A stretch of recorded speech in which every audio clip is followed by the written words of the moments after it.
All right, board is green. Well, ladies and gentlemen, thank you so very much for coming this evening. I really do appreciate it. Hope you'll tell your friends. The more the merrier. I've got some announcements that I'd like to make. First, about the train show. It's going very well. I've gotten the money from everybody. We'll have roughly 17 slots that we have committed, which for the first one I think is pretty good. I'm not aware of anybody trying to do this before, and for us to come up with 17 slots on the first one, I think is pretty good and shows the interest, I think, that's out there by the vendors. So I'm happy about that. We're going to have the training for the vendors on September the 13th at 7 o'clock. And I'll be sending out an email to all of the vendors probably in a few days, giving them what slot number they are. And the slot numbers are based on when the payment came in. That's as fair as I know how to make it. The first ones in get the first slots, and the last one in gets the last slot. That's kind of the way, that's how I've done it, at least, and I don't know any other way to do it, to try to be fair to everybody. We're having training for the customers and for modelers in general this Friday, the 21st at 7 o'clock. That's going to be the first training session that we have.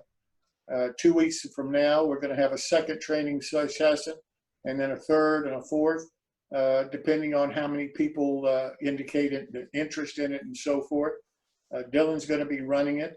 And if you're interested in coming to it to hear about how the show is going to be put together, the train show is going to be put together, and who's going to be a part of it, you're welcome to join us. It'll be at 7 o'clock this Friday. And Dylan, can you send the link to everybody that might want to come? Sure, I can do that. That's great. If you're new to this and you have not used the chat function to send Dylan your name, what scale you model, and your email, I'd appreciate it if you could do that. He's keeping a list, and we send out prior to each show emails to everybody who we have the emails for. So if you would do that and help us, we would appreciate it. Because with Zoom, we're concerned about the bombing capability, and we'd like in the future to do everything that we can to try to recognize the people who have participated and not make it difficult for anybody, but we want to try to provide as much security for our shows as we possibly can. The next thing I'd like to talk about a little bit is my bill segment that we're going to start with Chris. And we're going to do these once a month. We've got the first one scheduled for September the 2nd, and it'll be on our regular Saturday show, and we're going to take the whole time, and it's going to be open to anybody that wants to, and it's going to be share one of your models that you're building with us and talk about it to us. And Chris is going to be in charge of putting the shows together and hosting those shows. And I'm really happy that he's agreed to do this. And let me turn it over to him a minute to talk about it. Chris? Yeah, thanks, Jim. What we're trying to accomplish with this is basically what I want you guys to do is I want everybody to bring a model and talk about it. Hey, this is something I've been building, and I could use some help with this. Does anybody have any idea where I could get fish scale roofing tiles, that sort of thing? Something, basically what you're doing is you're using the model as a catalyst to spark a conversation. And we want people to bring in stuff that they're proud of or stuff that's maybe not finished. But the point is to get people talking and say, hey, look, this is what I did. And hey, maybe this is something I need help with. And I think that'll be good for the community if we can get these types of conversations going. So anyway, I couldn't be more pleased that Chris is going to take this on. We have a marketing piece that we're going to be coming out with shortly to try to start advertising this. we hope everybody wants to participate, because it's going to be open to anybody that wants to talk about one of their models. And this goes to the heart of what I tried to start this and these Zoom meetings, and I've been writing my articles about. I'm concerned that more people aren't building models, and I'm trying to stimulate the interest in model building any way that I possibly can think of. And I think what better way than for the kind of skill, talent that we have that are coming to these shows, be able to talk about what they're doing and show it off a little bit. I think that's great. And so, Chris, thanks again for coming up with the concept, and I hope everybody enjoys it and participates. Again, the first one is going to be September the 2nd, and look forward to hearing from you. Last thing I want to comment on is, this is basically a show for the people who log into it every time. It's not for me. It's not for Chris. It's not for Dylan. This is for you guys. And if you're interested enough to come to one of the shows, we want it to be valuable for you. We want you to build models. We want you to have your questions answered. We want you to share the experience that you have of building models. Any way that I can think of to do that is what this is all about. So if any of you have any other ideas for segments like the My Build, or anything that you'd like to see included in our shows, please let me know. You can send me an email and we'll contact you and we'll talk about it. I'm open to anything. We're trying to make this as valuable for you as we know how. And so we just open it up and look forward to your comments. With that, we have a featured modeler tonight I think you're really going to enjoy. I've known Bob for a little while, and he's really an exceptional modeler, I think. And he's taken on a real challenge, in my opinion, at this time in the world, of hosting an O-Scale National Convention in Denver, Colorado next June. And I don't think he's going to be prepared to really talk that much about it today, but I've invited him back anytime that he is prepared to talk about it, because I'd like to try to see that we support him in every way that we can for those kind of activities. So with that said, Bob, I'll turn it over to you. Thank you, Jim. I will mention a couple of things about the O-Scale convention. We talked about that just briefly. We are going to have two rail O-Scale layouts available. One of them, I'm sure most, if not all of you know, will be David Stewart's Appalachian in Ohio. It's been a cover story on Model Railroader. He did a first version, now is doing a second version in a much larger basement. And to give you an idea of how serious he is, his garage has I-beams and a basement underneath it. So that's where his working hump yard is. Believe it or not, it is a working hump yard. It actually uses servos like you would have for RC airplanes. Go ahead, excuse me. So here's the, as I said, I built the bents first and the cross bracing and the deck, and drilled by hand with a pin vise every single hole for every nut, bolt, washer casting. This thing has about 1,800 parts in it. And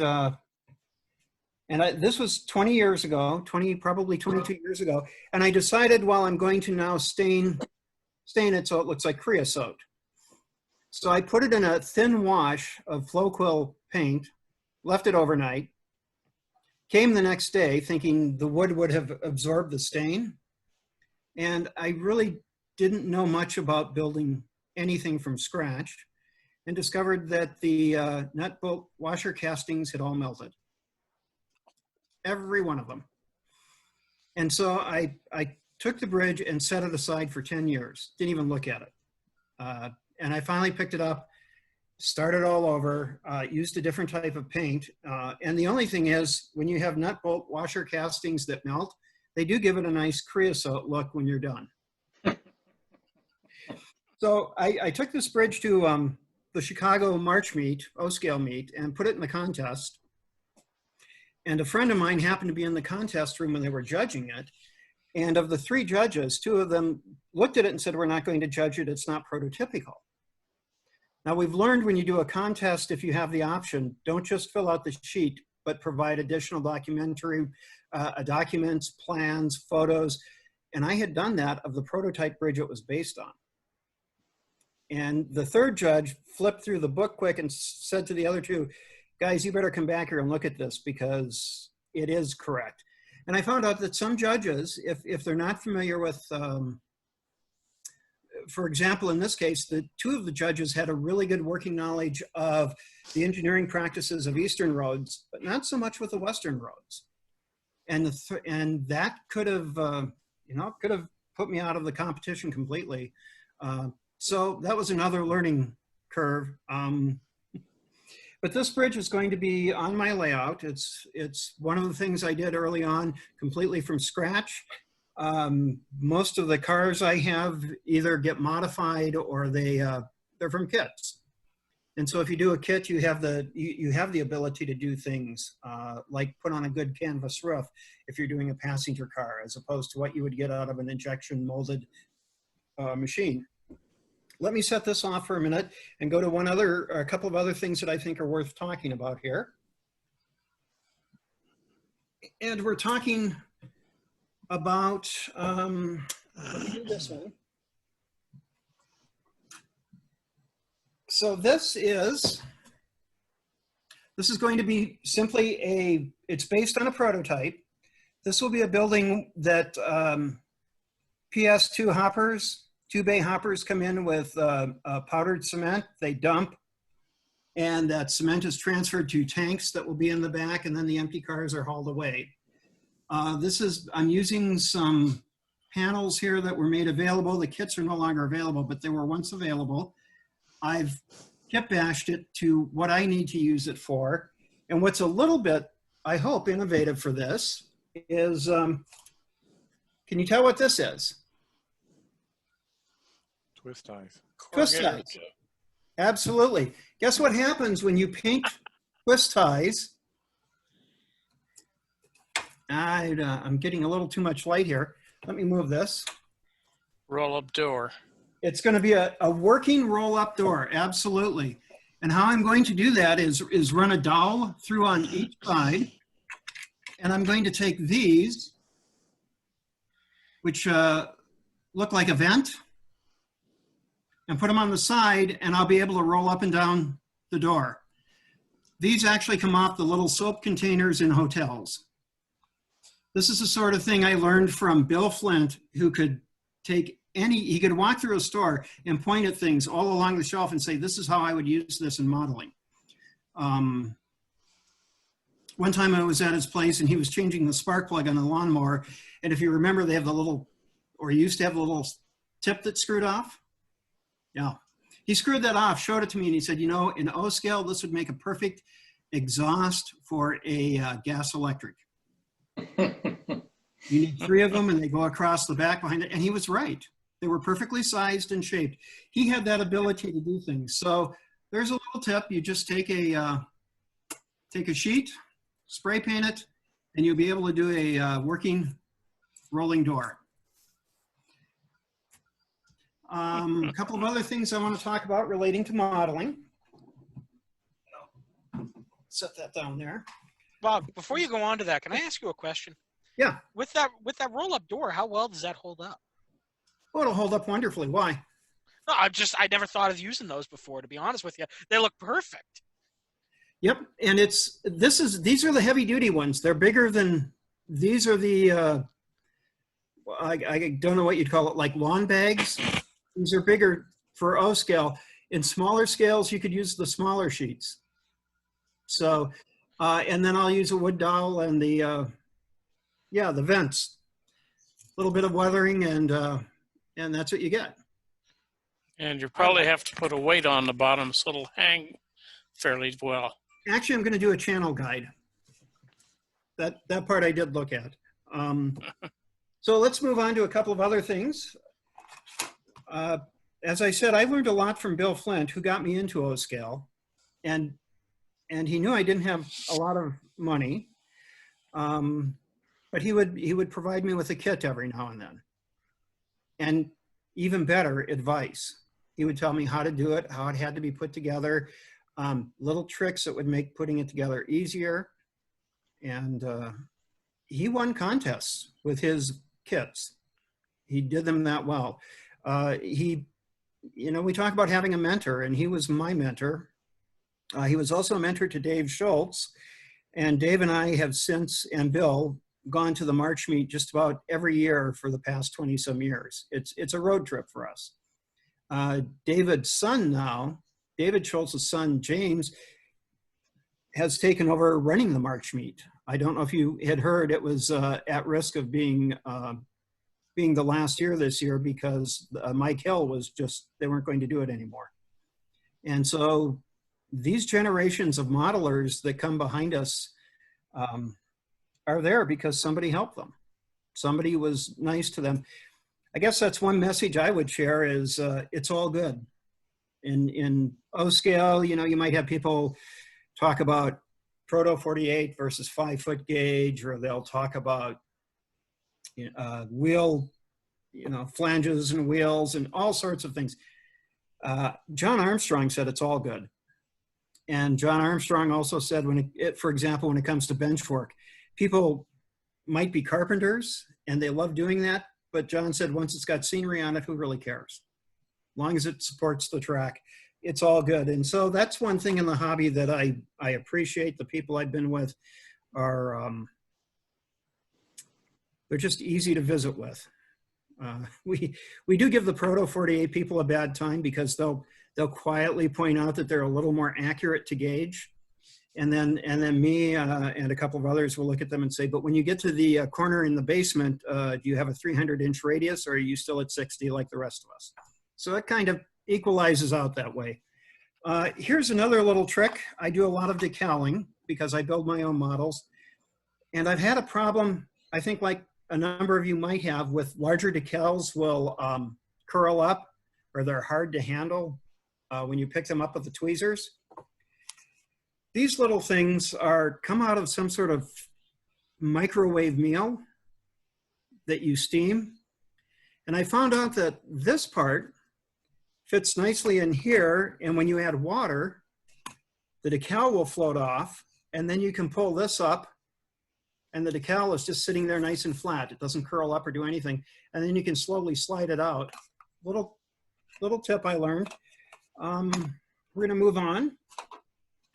So Bill Flint, as I said, could look at anything and figure out how to make it into a model. He passed that along to me, and here's one that I'm kind of happy with as it goes along. Since we're talking, I thought I'd focus more on buildings tonight than model cars or railroad cars or locomotives. But this is another kit that was done by Pecos River, modular walls. It was meant to be a one-story factory. I've stacked it up. This is going to be it's going to be on the backdrop, but it'll be like a three-dimensional building on the backdrop. It's going to be a movie theater. And what I've done is take a couple of containers like this that are used for lotion, and they have a very distinct shape, as you notice. They come in two different sizes. As you can see, I'm cutting this one, and so this part will be glued on the front of the building, and we're going to have Art Deco. The theater sign will go on each side. So it's going to be a nice Art Deco look. And I know when it's done and put together, people are going to say, where did you get that? And I'm going to say, well, I kind of rated my wife's lotion containers and picked ones that look like they'd work just fine. So that's a little bit of creativity and affordability.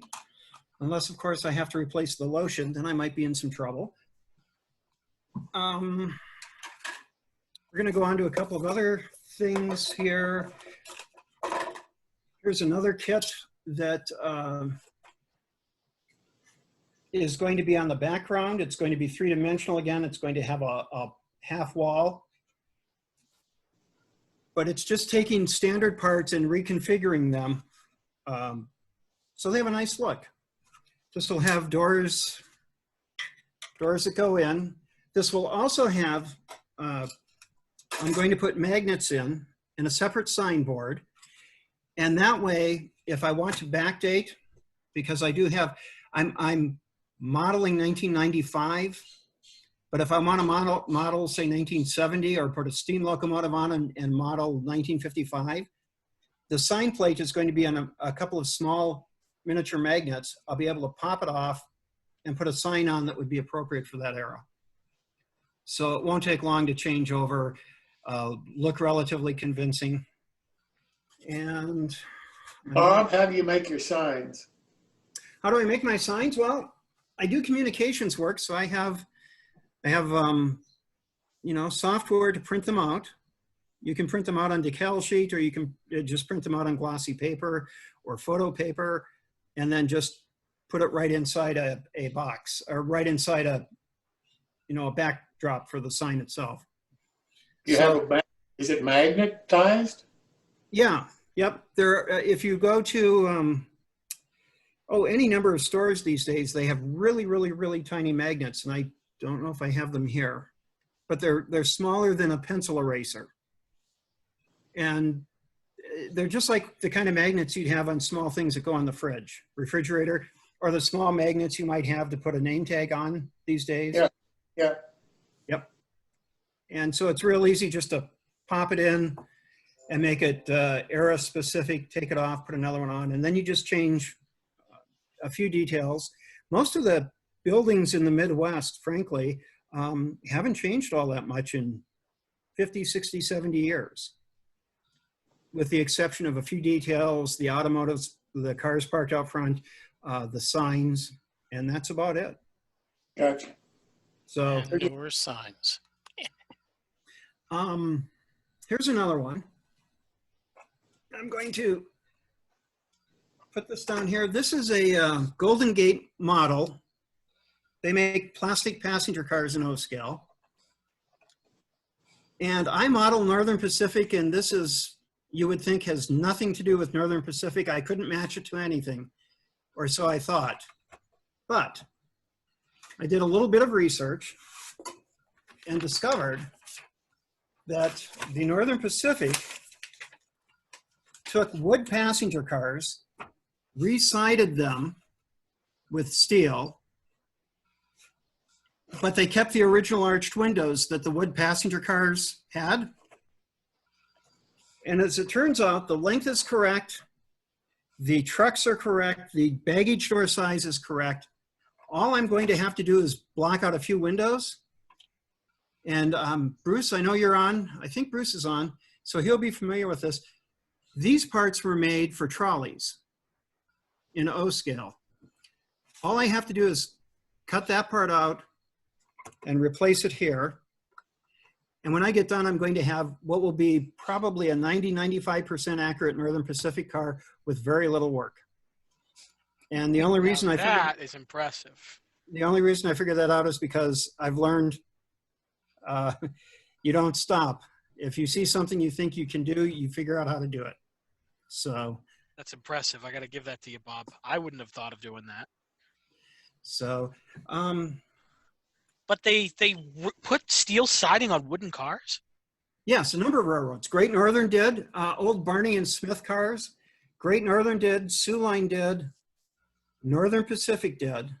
No, the New Haven did with their copper clads, but I didn't think of much else outside of it. You know, in fact, Sioux Line actually then would fill in the clear story and give it a round roof, and a lot of people thought they were lightweight passenger cars, streamline cars. They were not.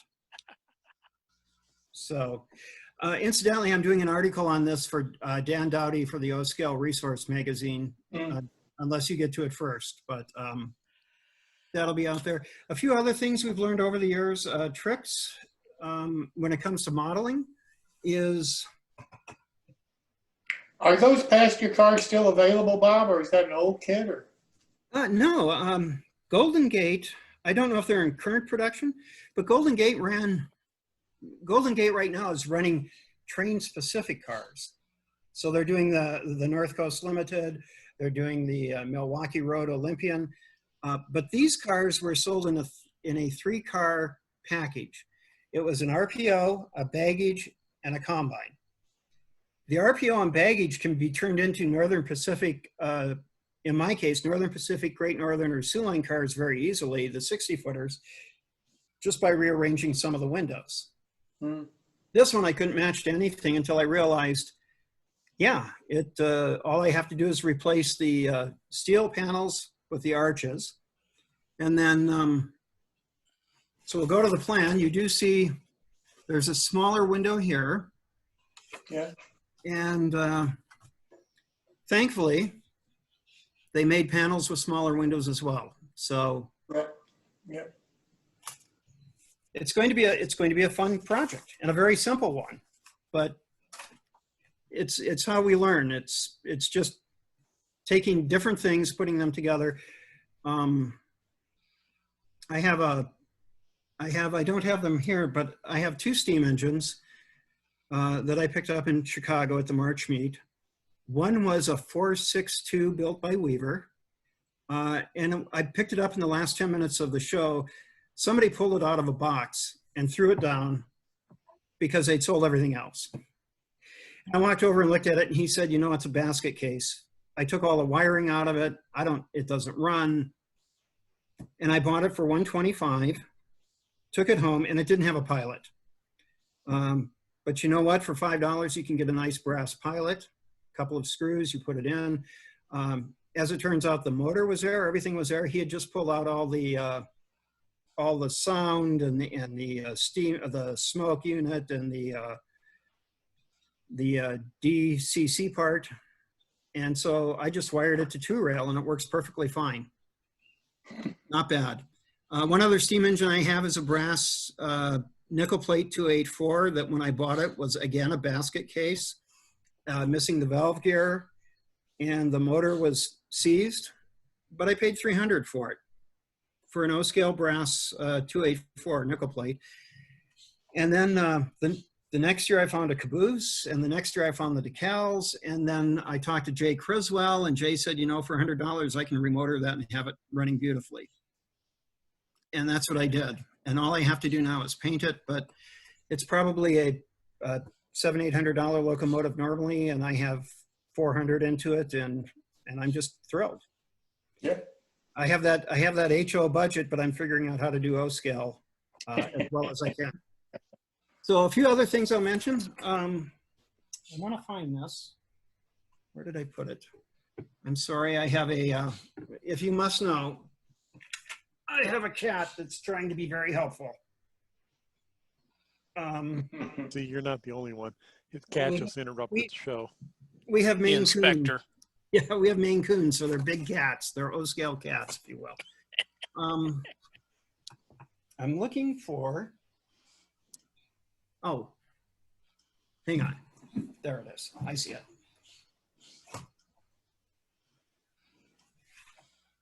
So like I say, I look for a lot of materials that can be repurposed.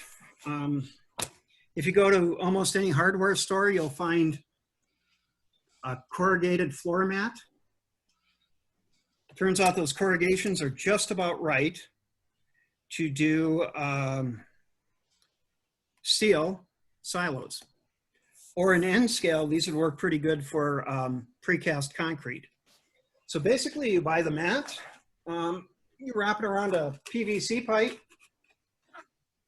and you have, and you spray paint it silver, or concrete, I should say, concrete, and you have a concrete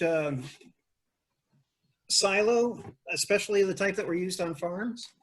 And if you flip it over on the other side, the texture is just right to put down for railroad crossing mats, where the roads cross over the rails. So we also saw somebody in the Chicago area take these in a little heavier corrugation, and he was wrapping them over the big tomato cans, 64-ounce tomato cans.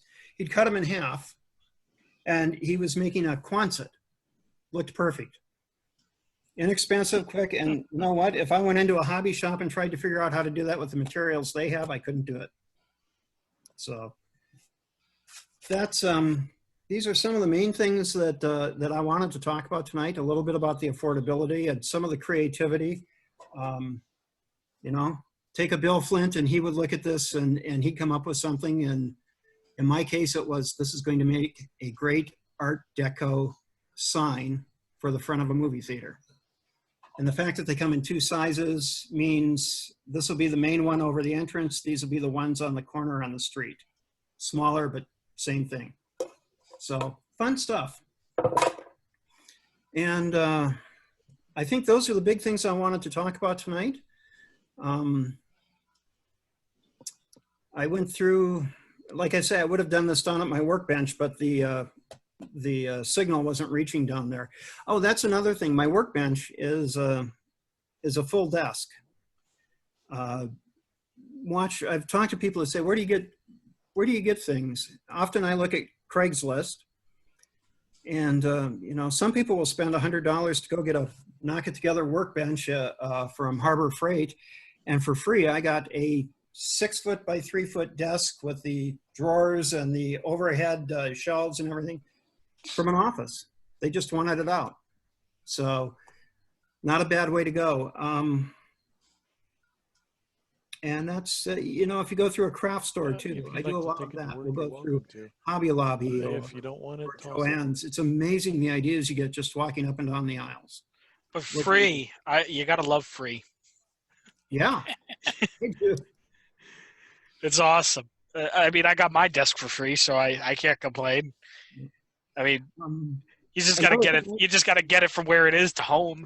Yeah. Well, I've got a. How hard is that, really? Take the seats out of the minivan, and you can haul almost anything. I had hoped, and I told Jim we'd do this tonight, and I wasn't able to. I'm redoing the sides or redoing the corners of our sectional layout, and how I'm doing that is taking 1x2s, creating an L girder, 1x2s, and then using prefab doors, and the L girder flips upside down and screws in, so it's like facing in instead of out. And you screw that into the edge of the door, and you get an incredibly stiff, lightweight section for a sectional layout. And I've also done the corners. The corners actually fit inside my my minivan, all 4 of them, plus the sides. And the radius is 60 and 64-inch radius. So there are things that can be done. Bob, let me ask you that. I ask everybody the same question. Yep. When you're working on a model, how do you know when it's finished and it's time to stop working on it and move on to something else? Well, in the case of my bridge, I quit working on it when everything melted. Patty. 10 years, but I kept everything. I was smart enough to walk away. That's Here's why I don't turn my camera on. that's a good question. When I was younger, I used to weather everything a little too heavily, sometimes to hide mistakes. Either sleeping or dead. But He hasn't moved in 10 minutes. I think you just need to put it on when you're ready to put it on the tracks and go. You go. When you're ready to put it on the layout. There is such a thing as putting too much time in or overkill to get something done. And if it's not a contest model or it's, you know, the buildings I showed you, I thought, well, at some point I could put in the, you know, the counter for selling popcorn inside the theater and movie posters, things like that.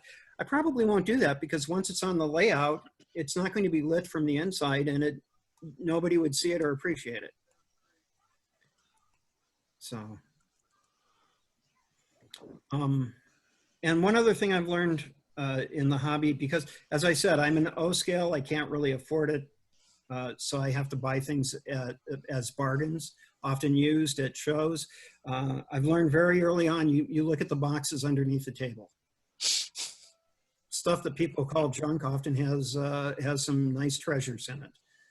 And I'm not scared to, as we say, buy the box and then look at it later. Just make an offer on the whole box and find some pretty amazing things doing that. You know, we had a person last time talk about the value of imagination.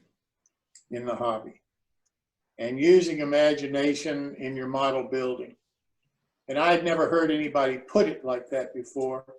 I've heard people talk about the art of modeling. I've heard people talk about the skill that they have, the techniques that they use, that kind of thing. But I've never heard anybody talk about the imagination that it takes in order particularly to scratch build a model. How does that sound to you? Have you heard that before? Does that fit into what your modeling, scratch building is all about? Well, there's when I was younger, my layout would younger meaning probably 7, 8, 9 years old. You know, I would use tomato cans for the industries. I would use heck, the bottoms of egg cartons and flip them over and pretend they were mountains. So that imagination has been there. I do follow a Facebook page called Budget Model Railroading, and some of it is really basic and not very realistic, but there's some really good ideas as well. One of the things I just did this past week, we were at a garage sale and I picked up for $1, I picked up a hamster. I wish I had it here. But a kind of a plastic hamster house for a stuffed hamster. You know, it was a child's toy. But I looked at the roof, I looked at the proportions, and I realized I'm going to cover this thing with evergreen siding. Where's my sheet? I had a sheet of evergreen siding here somewhere. But corrugated siding. All I have to do is glue it on, paint it.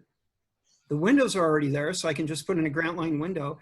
And the nice thing is, all I'm using it for is the frame. This hamster house is just going to get completely covered up and painted. But I don't have to build it. I don't have to put everything square. I don't have to figure out proportions. It's like taking weeds and turning them into trees. So the weed becomes the trunk, the armature of the tree. That's what I'm doing with a child's toy.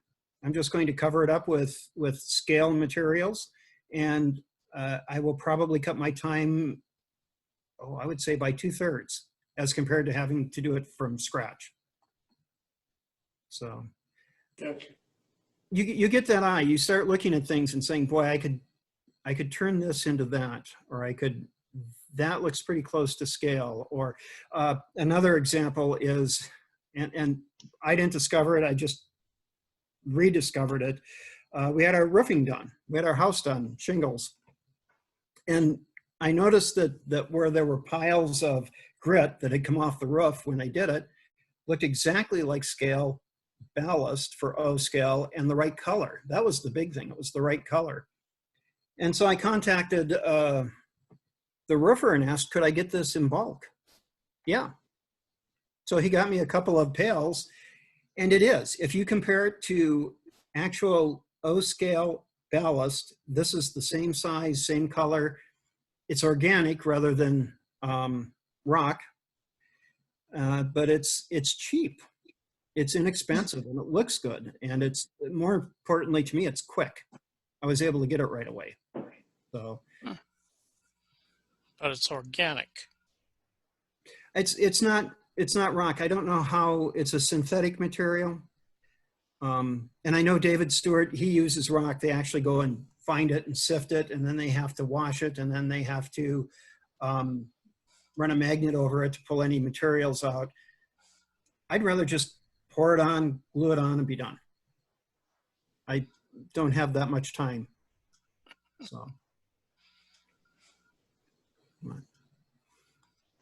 So those are some of the tricks, some of the things that I work on.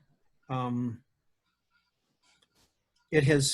me, it has always been a lot better to have somebody like Jim that I can send a message to, or Dan Dowdy, or Dave Schultz, or Bill Flint. I'll be doing a wood kit, and I'll get to a point and say, something's not adding up here. What am I missing? What should I be doing differently? And those things aren't in the instructions. They're in the hands and the minds of the people who did it first. So you gotta reach out and ask them.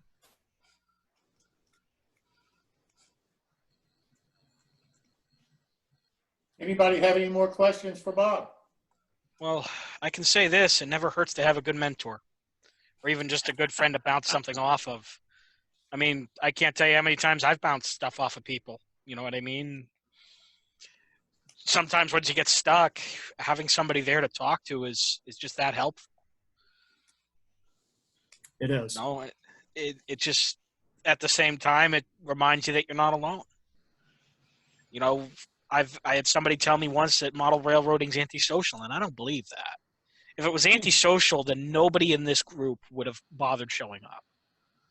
Everyone here came here because they like what we talk about. You know what I mean? So I don't buy that. You know, we're defined by the relationships we make with people, and in this hobby, I can tell you what, I've made a lot of good relationships with people. You know, people I consider my friend that 2 years ago I would have never met. You know what I mean? This hobby is a good way to make friends, and it's a good way to grow as a person. But that's just my philosophical take on it, if it makes any sense. I think another nice thing is in good ways, social media, email, things like this has made it a lot easier to get in touch with people regardless. I was in O-scale in North Dakota. There were 3 O-scalers in North Dakota at that time, and we lived about 150 miles apart. Ooh. So you don't have mentors. You don't have people that are willing to help. Today, it's a lot easier. It's a lot easier to participate in a Zoom or to send an email or get on a Facebook page. And one of the things I've noticed, at least on the Facebook pages I participate in, is people are there to help and there to listen. Very seldom do I see anybody get snarky or act condescending.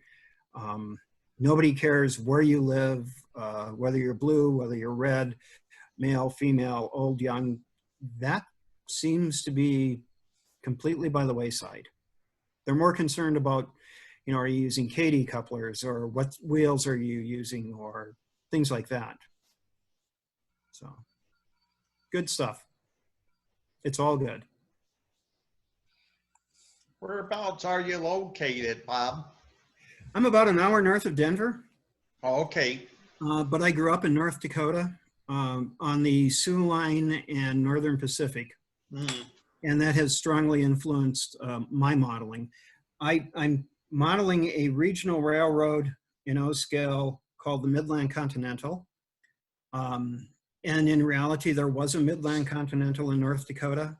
I'm modeling it as if it had survived and taken over a lot of the branch lines that that the Northern Pacific sold to the Red River Valley and Western, or the Burlington Northern, I guess, by that point. So I like to call it the Green Band Western of the North because we have Elkos. And it's Elkos, and we're hauling grain and farm products. Well, I think it's safe to say you can never have enough Alcos. Let's be honest. Alcos are like candy. Think about it. If EMDs are your meat and potatoes, Alcos are your candy and ice cream. You can never have enough. Good way to put it. There was a time that you couldn't get that many Alcos in HO. It's a good Unless point. you bought a hobby town. I didn't know there was ever a time like that in HO. I think I'm probably old enough that I remember some of that nonsense. Well, you know, when you're 10 or 12 years old and you're trying to make an HO layout work, and the only thing you know are horn hook couplers, that alone would almost drive you out of the hobby. And then you'd have somebody at a hobby shop say, well, you need to be using KDs. Well, when you're 10 or 12 years old, you don't know what KDs are. The concept of taking something off and putting something else on was just, you should buy it ready to roll. And that was a bit of frustration. At least that was one thing about N-scale. The couplers were reliable, if ugly.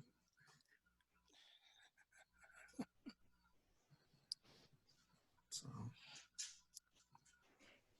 Well, Bob, I can't thank you enough for coming tonight. It's been a real pleasure to see you, and You too. I've learned a lot. I hadn't thought about some of the things that you're talking about. I'd love to see that model that you're going to build in that movie theater when you get it finished. That just sounds outstanding to me.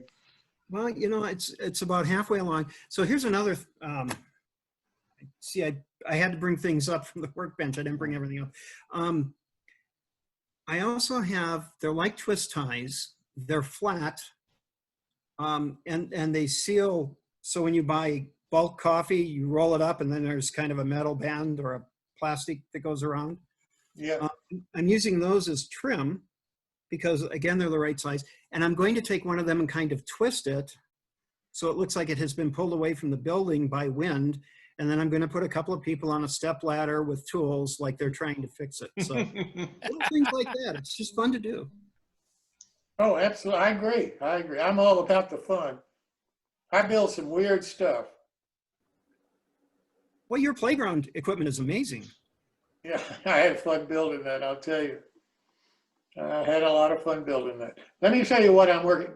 Dylan, can you put up my 2 pictures of the car I sent you the other day? Sure thing. Let me pull them up real quick. Give me just a second. I need Jim Kello pics. Alrighty. This, I got, a while back I was building playground equipment from the 1930s. And out of that came cars, automobiles of the 1930s. So I found this photo of a Packard, 1932 Packard Woody. And I thought, geez, that's really something. I like that. So I said, well, I'll build that thing out of brass. So I scaled it down to O scale from the photo. And the next picture, Dylan. There you go. And that is going to be the side of my Woody when I get it finished. I still got to do some more brass work and so forth. The Woody part itself is cigar wrappers, thin cigar wrappers. You know, that's the imagination. That's wonderful. That the company that sells cigars here saves all of the crap that comes out of the cigar boxes and so forth. I go over once a month and pick up a box of whatever the scrap pieces and pieces of wood and so forth that they're getting ready to throw in the garbage, and they save them in a box for me. And so I use this thin, real thin stuff. This is backed by a 100-pound paper that I use to back this so I could keep it a little sturdy. And then I'm going to super glue it onto the brass side once I get the car built and everything. But that'll be one side, and the back of it I've done the same thing, and the other side. So the top was a challenge for me to figure out how I was going to build this stupid thing and not have a removable top. So the top is cut out. It's just it's got a triangle cut in it where I can reach inside and put in the glass for the windows and that kind of thing after I get it all painted and everything. And then I'm using a piece of the 100-pound cardstock and painted it to be the final piece of the roof. And I'll super glue that on right before I finish the car. Now, what's that roof on that Packard made out of, Jim? Is that like a canvas roof? Yeah, that's what it's going to look like when I get it finished. I'm going to put some tissue paper on top of the card, and then paint it black. Didn't even you figure? Why would they do that? Cost. Dylan, I don't know. It's 1932. What can I tell you? No, it's just. I mean, a canvas roof on a car. It's not the first thing that you think of. Oh, I understand, but that's neat. I like that. That's a 1932 station wagon, Dylan, if you can believe that. Some of them have. This one naturally has the tires on both sides of the front, the spare tires. That's nice. So the one problem I had is how I was going to make the figure that goes on the side of those tires that are on the side of the car. And what I finally decided to do, I cut some very thin pieces of the cardstock and painted that black. And then I cut the other part of it that I was going to need and painted it the same color as the tire cover, and then glued my black strips on it. And it came out awfully nice, I think, of what that insignia is for the Mercury. I mean the Packard. That is very good, though. I like that. Main problem I have is tires. And there's a company called the Tin Soldier. And he had a car in cardstock. And he has the wire wheels on that car in cardstock.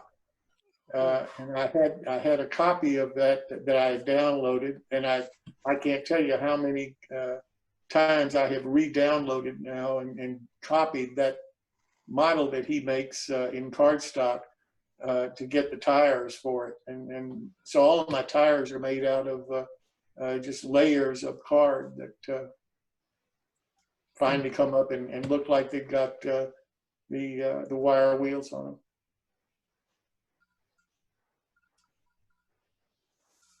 That is You good, know, though. Jim, I appreciate what you do with the brass. You do a really good job on that.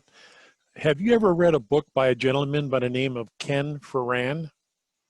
I have not. He wrote a book on building out of brass. He was a modeler from Ohio, and he's moved to the West Coast, and I lost contact with him quite a while ago. But at one point, he did a 1/15th scale scratch build of a MASH helicopter, Korean War era. I think it's a Bell, maybe an H-13D. And you can go online and you can find finished photographs of it. I mean, he did the motor, he did the transmission, build it all up out of brass, nut and bolt details, just amazing work. And one of the things that impressed me the most was his flexibility to intermingle materials, brass and copper. If he was doing straight work, it was brass. If he had to do any forming to create a curve, it was always copper. When he did the fuel tank on the MASH helicopter, he did a basic form and then took I can't think of the name of the hammer, it's a forming hammer, and pounded it out to get that elliptical shape, that bladder shape. Yeah. Yeah, it's a reasonably good read. It's like $34 on Amazon. At What least is that's his what I name? paid for it. What is his name? Excuse me. His first name is Ken. His last name is Foran, Foran. Okay. But Thank you so much. I have yeah, not heard of him. the whole book is on utilizing brass to make models. And I'll tell you, it's a testament to his abilities. He's an unbelievable modeler through a full range, whether it be aircraft, whether it be an early horse-drawn fire truck, whether it be an automobile. He's formed them all with nothing more than brass sheets and shapes and lots of solder and time. Yeah. Yep. It's fun. I really enjoy it. I really do. I use the 50/50 solder. They used to call it body putty, and I'll use that to fill any holes or anything that I need to fill up.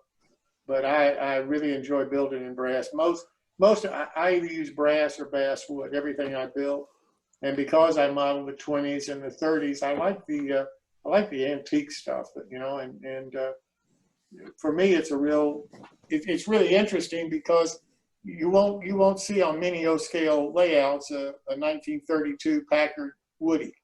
I agree. Packard was not popular, though very attractive. Dylan, I found a quick internet site on Ken. Could I possibly share it with the group here quickly? Sure, please. Dylan, you can take my pictures down. Sorry, for some reason I was muted. Let me fix that. All right, Mike, and you are good to go. All right, let me do a share screen. Well, hold on. Let me hold on. Now you're good to go. Okay, sorry about that. Are you sure, Dylan? I'm Hey, by sure the this way, time. thank you for the email, for the invitation. I appreciate that. Hey, you're welcome. Yeah, let's do this one. I'm not seeing him, Dylan. All I'm seeing is a. Yeah, his Oh. camera's off. Okay, I see that. Yeah, now. I'm sorry. I'm on a different computer tonight. And did that come up? Yep. Yes.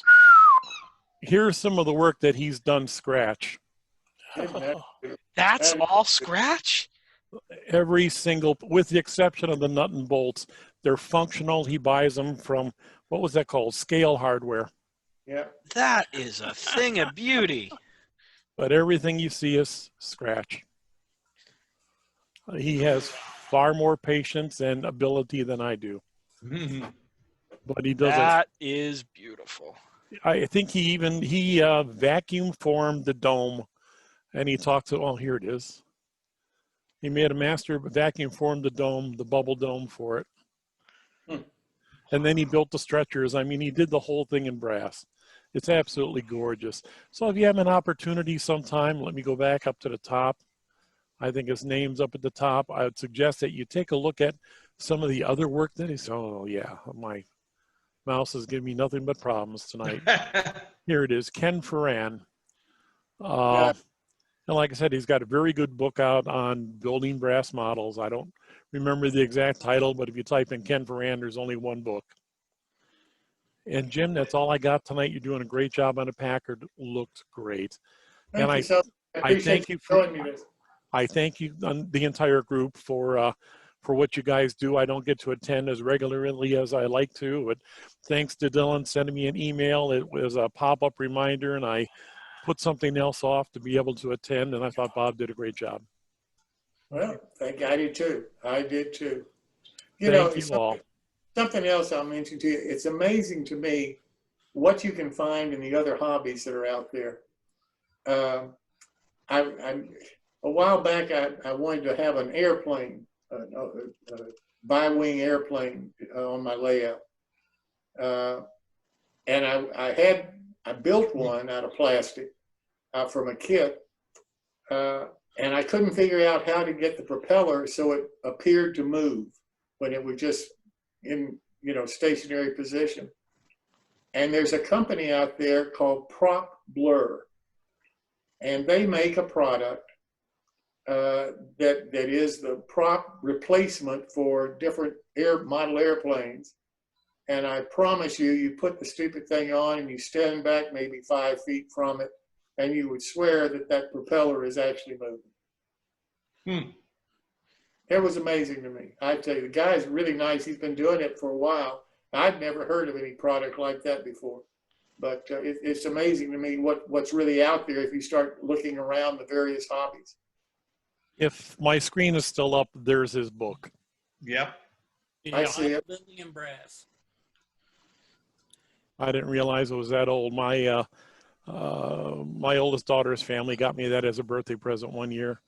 2012? That's not too far off. That's not too far off. I read it through a couple of times now, and he does most of this with tabletop handheld tooling.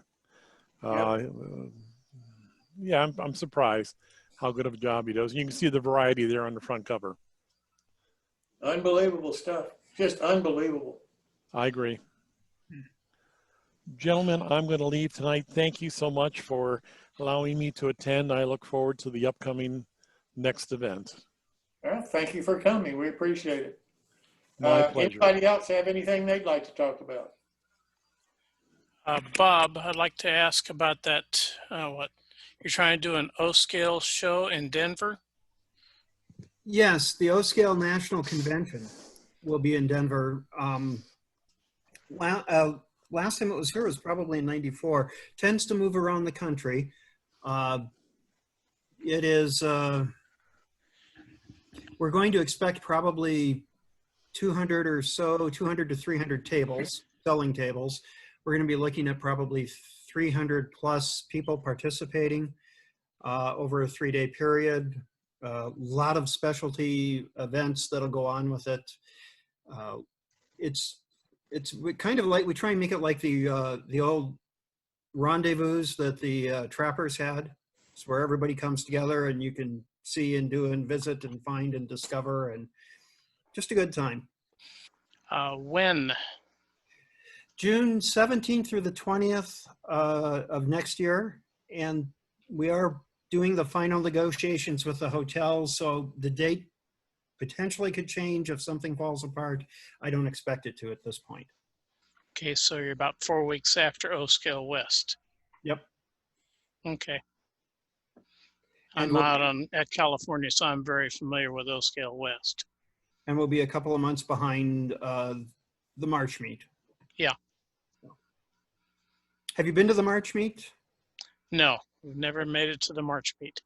I have a friend here who passed away. He was an O-scaler. He said the two shows to go to are the March meet, which I did, and O-scale West, which I have yet to get to, but would love to. Mm-hmm. Yeah, there's a good collection of O-scalers down there in the Bay Area. They generally have 20 O-scale layouts open for O-scale West. Wow. Yeah. I'm really surprised there's that many O-scalers, in that state. There's a large contingency down in San Francisco area. Huh. Of course, Yeah, unfortunately, a few of them are dying off, so we're losing a few. And the guy who ran the O-scale West for 15 years, he's moving up to Oregon, so there goes his layout. Yeah. I would have to assume O-scale actually probably stays better on the track during earthquakes than HO. Hadn't thought about that. Well, then us 0-30 guys are vulnerable. Yeah. Very. Yeah. We're even worse off because we're top heavy.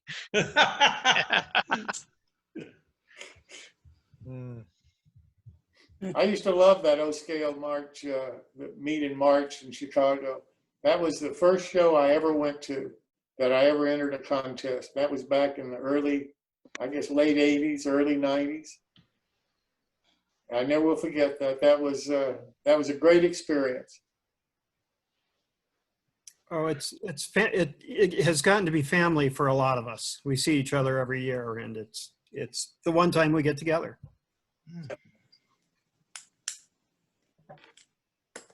Anybody else have anything?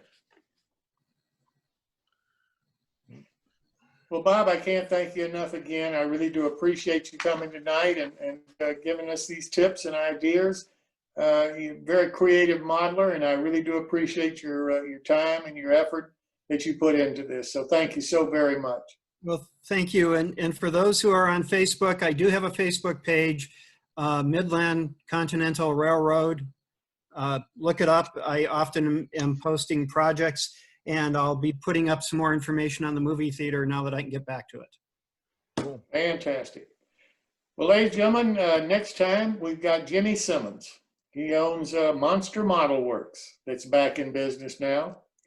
And I guess he's been back in business for a month, 2 months, something like that. But he's going to be our featured modeler the next time. And I'm looking forward to that. So thank you all so very much for coming this evening. Hope you enjoyed it. Hope you learned something. And best of luck with your modeling. Thank you.